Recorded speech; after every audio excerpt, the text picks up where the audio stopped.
Сәлем достар, сіздер мен бірге кино айтушы. Мен бүгін сіздерге «Начало времени» фильмнің қысқаша сюжетін баяндап беретін боламын. Фильмнің басында екі қарабайыр адам орманға тереңірек еніп, жемістері шарқырап тұрған сиқырлы ағашқа тап болды. Қызығып жемістен тістеп алады. Қандай да бір ғажайып орын алып, біреуінің аяғынан қайдан екені белгісіз жылан пайда болды. Содан кейін олар адамдары әлдеқайда заманауи болған басқа өркениетке ауысады, ал әлгі алманы тістеген еркек сол елдің патшайымын еліктіруге тырысуда. Осыдан кейін фильм бәрі басталған жерге оралды, яғни адамзаттың ең ежелгі кезеңіне. Азық іздеген аңшылар тобы орманға тереңірек енеді, олар қабанды қуып кетеді, ал бас аңшы Марлок шабуылға әскерлерін дайындап жатқанда оның жолдастарының біріне найза тиді. Кенет Зед есімді тағы бір аңшы пайда болып, қабан өлтірдім деп ойлап өзінің мергендігімен мақтанады. Алайда оның лақтырған найзасы қабанға емес, сондағы аңшылардың біріне тигенін білгенде кешірім сұрайды. Зед оның қиыс кетуіне бас аңшының кінәлі екенін айтып қалды. Марлок оның дөрекі сөздерін естиді, сондықтан аңшылар Зедті ұстап алып мазақ етуде. Содан кейін олар өз ауылдарына оралады. Онда құлпынай теріп жатқан О есімді жігітті көреміз. Марлок оның жанынан өтіп бара жатып, жеміс себетін лақтырып, оның нағыз еркек болмаған үшін мазақ қылады. О мен Зед туылғаннан бері жақсы дос болған екен. Олар сөйлесіп жатқанда Зед өзінің ғашығы Маяны байқап қалды. Алайда Мая маған мені қорғайтын, асырай алатын жігіт керек деп байғұстың ұсынысынан бас тартады. Бас аңшы Марлок та оған көз салып жүрген екен. Ол Маяға махаббатының белгісі ретінде қабан басын ұсынды, ал о болса Зедтің қарындасы Эммаға ғашық, бірақ жігіт ұялшақ болғандықтан оған жақындауға батылы жетпейді.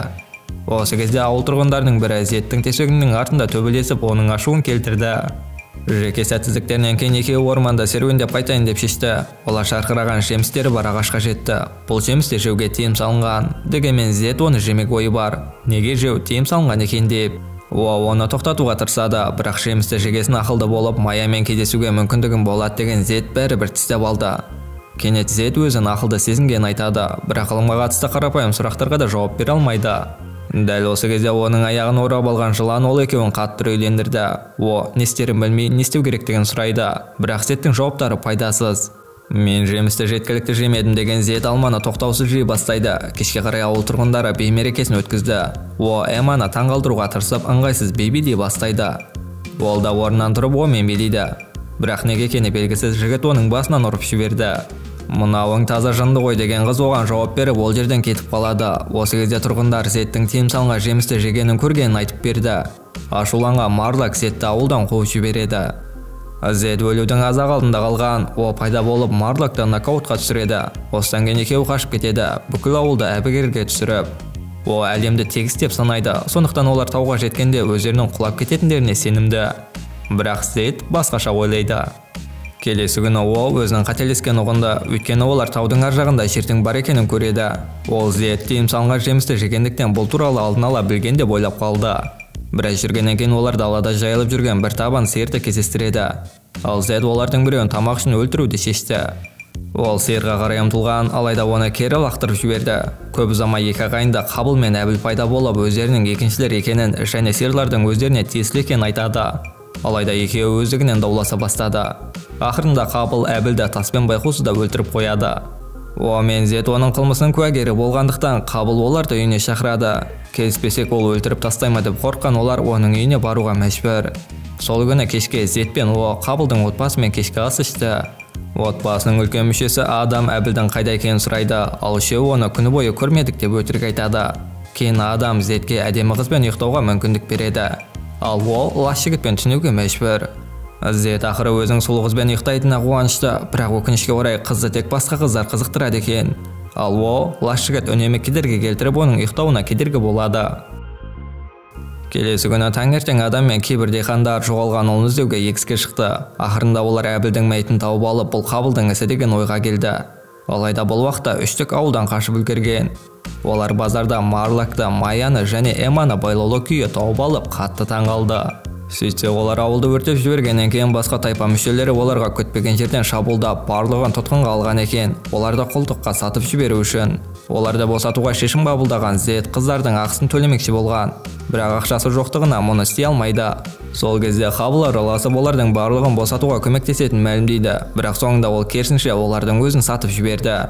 Енді қалай Зедтің олармен бірге бір торта отырғанын көреміз. Бірақ жолда күтпеген жерден басқа тайпа атпен келіп, құл иелеріне тұтқылдан шабуыл жасайды. Шабуыл кезінде Зед пен О босап шығып қашып үлгерді, ал Майя мен Эмма тұтқынға түсіп қалады. Екеуі қыздарды құтқармақшы болып оларды аңди бастайды, бірақ көп ұзамай ұйықтап кетеді. Ал оянғанда олардан кетіп қалғанын көріп қатты өкінді. Осыдан кейін Зед пен О Содом деп аталатын қалаға бет алды. Өйткені олар шабуылдаған тайп әскерлері осы қаланы атағандарын естіп қалған екен. Фильм Құдайдың бұйрығымен ұлы Исакты құрбандыққа шалғалы жатқан Авраам есімді адамды көрсетеді. Оны кенеттен өтіп бара жатқан кездейсоқ Зед пен О үзеді. Оған баланы өлтіруіне жол бермеу үшін Құдай оларды оны тоқтату үшін жібергенін айтады. Мұны естіген Авраам пышағын түсіріп Құдайға шүкіршілік етеді. Содан кейін оларды қасиетті елшілерді бойлап ауылына дейін шығарып салды. Осылай екеуі Содом қаласына қарай бет алды, бірақ көп ұзамай олар Авраамның ұлы Исак олардың артына түскенін біледі. Ол достармен бірге әрқашан Содомға көңіл көтеру үшін жасырын келетінін айтып, оларды қалаға алып барады. Көп ұзамай олар қақпаға жетті. Кенеттен бірнеше күзетші пайда болып оларды ұстап алды. Исак қашып кете алды, ал екеуі тұтқынға түсіп қалады. Бірақ бақытына орай сонда күзетші болып істейтін Қабыл оларға кепілдік беріп, оларды босатып алды. Келесі көріністе үшті қаланы аралауға шықты, ал Қабыл сарайда қарауыл болып жұмыс істеудің пайдасы туралы айтуда. Келесі күні Зед пен О ешқандай дағдылары болмағанына қарамастан күзетші болып жұмысқа тұрады. Осыдан кейін үшеуі базарда аралап жүріп қаншайым Иннаны байқап қалды. Зед бірден оған ғашық болады, бірақ Қабыл оған қаншайымға ешқандай мүмкіндігі жоқ екенін еске салады. Өйткені ол патша отбасына жатады ғой. Содан кейін олар сарайға барып, пәк қыздарды құрбандыққа шалынып жатқанын біледі. Адамдар осы құрбандық арқылы Құдай оларға жаңбыр, тамақ пен баспана беретініне сенеді екен. Қыздар отты шұңғырға лақтырылғаннан кейін құлдардың бірі оларға жақындап, Инна қаншайым Зед пен Оны шақырғанын хабарлайды. Оны қарттадан бір жерге апарады, ал әлгі құл Зедті сарай ішіне ертіп алып барды. Оны ішке кіргізген құл шын мәнінде Майя екен. Біраз уақыттан кейін Зед үсті алтын бояумен боялған және мүсінге ұқсайтын Оны байқайды. Екеуі жиналғандардың арасынан Эмманы көріп қалды. Ол мұнда құл ретінде жұмыс істеп жүр. Оны күзетшілердің бірі соққының астына алмақ. Сондықтан Зед оны ұрсып жатқандай кейіп танытып шығарып жіберді. Осыдан кейін ол қаншайымға қонаққа барады. Ал бас діни қызметкер Оға қасиетті бөлмені көрсетіп, ол жерге кірген адамның ешқашан тірі оралмағанын түсіндіреді. Алайда қауесеттерге қарағанда ол жерден таңдаулы адамдар ғана зардапсыз шығады екен. Зед өзінің таңдаулы екеніне сенімді және қаншайым оны қасиетті бөлмеге алып барды. Ол адамның барлық қасіреттерін тоқтату үшін ішке кіріп Құдаймен сөйлеспек. Зед бөлмеге кіргенде ештеңе болмайды және оның орнына ол бас діни қызметкерден жасырынып жатқан Оны көреді. Соған қарамастан Зед бөлменің ортасындағы үлкен тастың алдына тізерлеп тұрып Құдайға жалбарынады. Ал кейін ол О мен Құдайдың бар жоғына дауласа бастады. Ақырында олар татуласып бөлмеден бірге шығып бара жатқанда оларды бас діни қызметкер мен көптеген күзетшілер күтіп алады. Бұл қасиетті бөлмеге кіру тыйым салынғандықтан олар өлім жазасына кесілмек. Келесі күні екеуін сыртқа шығарып халықтың алдында тасмен ату жазасына кесіледі. Бірақ процедураны бастамас бұрын Зед патшаға сөйлеп, қасиетті бөлмеге кіргеннен кейін өзінің тірі қалған алға тартып, өзінің таңдаулы екенін айтады.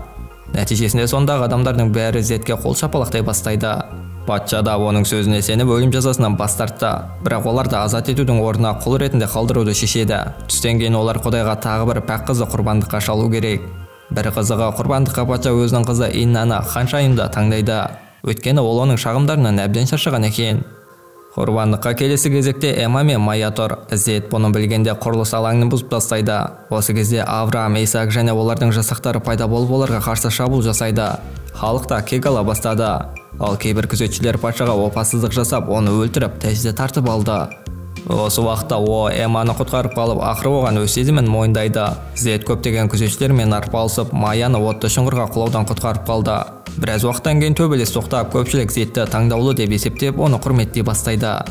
Бұған қоса жаңбыр жауа бастайды. Бұл оларды одан сайын шабыттандырады. Алайда ол өзінің достарын құтқаруға тырысқан жай ғана қарапайым адам екенін айтады. Содан кейін әркім өз тағдырының иегері, сондықтан әрқайсысы өз тағдырын өзгерте алатынын мойындайды. Оның шабыттандыратын сөзін естіген жамағат қол шапалақтауда. Соңғы көріністе Инна қаншайым Содом патшайымы болды, ал Зед пен О екі бөлек кетейін деп шешті. О өз ауылына қайтып оны қалпына келтіруге және дамытуға көмектесуге ниетті. Ал Зед Майямен бірге әлемді аралағысы келеді. Осы жерден фильм де аяқталады. Егер осындай видеоларды жиі көргіңіз келсе, каналға жазылып лайк басуды ұмытпаңыз. Қоңыраушаны қосып қойыңыз. Сіздермен бірге болған кино айтушы.